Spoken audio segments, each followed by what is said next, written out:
বড় মাছ আসেনি না, শুধু চিংড়ি মাছ আসে ঘুরে ঘুরে না?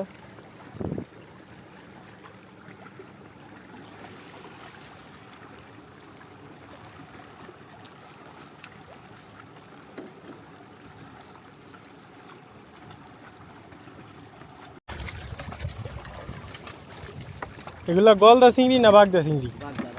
এগুলা কোন জায়গায় মানে চাষ করে, কোন জায়গায়? খুলনাতে নিয়ে যায় না?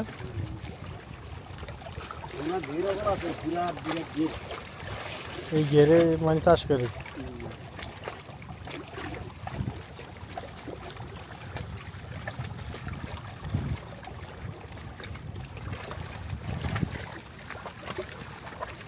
ওই মাছ তো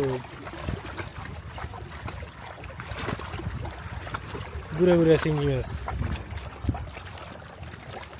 নদীতে তো মোটামুটি ভালো স্রোতে আছে।